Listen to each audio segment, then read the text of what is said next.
साल 1966 aliens, UFO और बाहरी दुनिया में रुचि रखने वाले दो व्यक्ति मनुएल परेरा डा क्रूज और मगेल जोसवीना की लाश ब्राजील के शहर रियो डी जनेरियो की पहाड़ियों पे मिलती है। उन्होंने रेन कोट पहन रखे थे। उनके शरीर इस कदर सड़ चुके थे कि उनकी टॉक्सिकोलॉजी रिपोर्ट संभव नहीं थी। लेकिन जिस चीज ने सभी को हैरत में डाल दिया वो ये थी कि उनकी आंखों पर सीसा यानी लेड धातु के मास्क थे। पर आखिर इस मास्क का क्या राज था? इस सुनसान वीरान इलाके में ये दोनों यहाँ कर क्या रहे थे?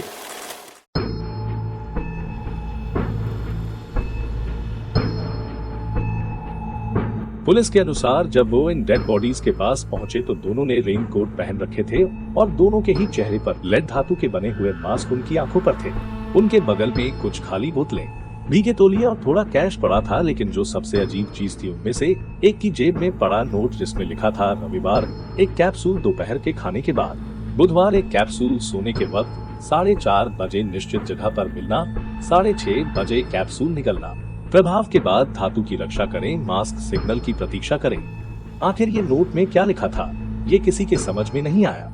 दोनों बॉडीज इस कदर सड़ चुकी थी कि उनकी टॉक्सिकोलॉजी रिपोर्ट से कुछ नहीं मिला। हालांकि किसी भी चोट के निशान पुलिस को नहीं मिले। उनके पास मिली बॉटल्स रिटर्नेबल थी जिसे दुकान पर वापस देने पर पैसे वापस मिल जाते, जिससे पुलिस ने अंदाजा लगाया कि ये लोग आत्महत्या के इरादे से यहाँ नहीं आए थे। पुलिस जब उस बॉटल्स की दुकान पर गई तो वहाँ मौजूद व्यक्ति ने बताया कि दोनों बॉटल्स वहीं से ली गई थी। दुकानदार ने बताया कि बोतल लेने वाले व्यक्ति काफी घबराए हुए थे और बार बार घड़ी देख रहे थे। अब तक पुलिस किसी नतीजे पर नहीं पहुंची थी, लेकिन अब काफी थ्योरीज बाहर आने लगी। छानबीन के दौरान पुलिस को पता लगा कि दोनों मृत लोग पेशे से इलेक्ट्रिकल टेक्नीशियंस थे।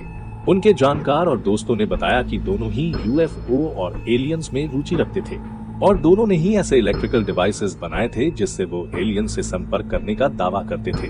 जिस दिन इन लोगों की मौत हुई उसी दिन एक महिला ने पुलिस को बताया कि उसने और उसके 3 बच्चों ने उस इलाके में जहां ये बॉडीज मिली एक यूएफओ को उड़ते देखा था जिसमें से काफी तेज ऑरेंज लाइट्स निकल रही थी। जब वो उसके नजदीक गई तब वो यूएफओ आसमान में गायब हो गया। बॉडीज के पास सबसे पहले पहुंचने वाले लोगों के मुताबिक वो इलाका काफी हरा भरा था, लेकिन उस वक्त उनके आसपास की घास गायब थी और लोगों की माने तो आज तक वहाँ घास नहीं उगी है।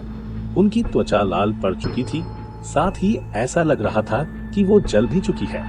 अधिकतर लोगों का मानना है कि दोनों एलियन से कांटेक्ट करना चाहते थे और शायद वो कांटेक्ट कर भी चुके थे और शायद किसी प्रकार के रेडिएशन से बचने के लिए उन्होंने ये लेड मास्क पहना था। लेकिन मास्क सिर्फ आंखों पर ही क्यों? इसी प्रकार उन रेनकोट्स और उस नोट में क्या लिखा था वो भी पुलिस को कभी समझ नहीं आया। कई लोगों का मानना ये भी था कि अथॉरिटीज को इन मौतों का कारण पता है, लेकिन वो लोग कुछ छुपा रहे हैं। पुलिस को इस मामले की छानबीन के दौरान इस घटना से 4 साल पहले हुए एक हादसे का पता लगा जिसमें इसी तरह एक इलेक्ट्रीशियन हेरमेज लुइस की डेड बॉडी मिली थी। बड़ी बात ये थी कि उसकी आंखों पर भी इसी तरह का लेड मास्क था और वो भी बाहरी दुनिया से आने वाले सिग्नल्स को पकड़ने में रुचि रखता था। लेकिन वो केस भी अनसुलझा ही रहा। इस केस में सवाल कई थे लेकिन जवाब एक भी नहीं। क्या ये महज एक दुर्घटना थी या फिर वाकई ये लोग ऐसी दुनिया से संपर्क कर चुके थे जहां से वापस आना संभव नहीं था? लेड मास्क केस ब्राजील के इतिहास का सबसे अनोखा और रहस्यमयी केस माना जाता है और शायद इसका रहस्य कभी न खुले।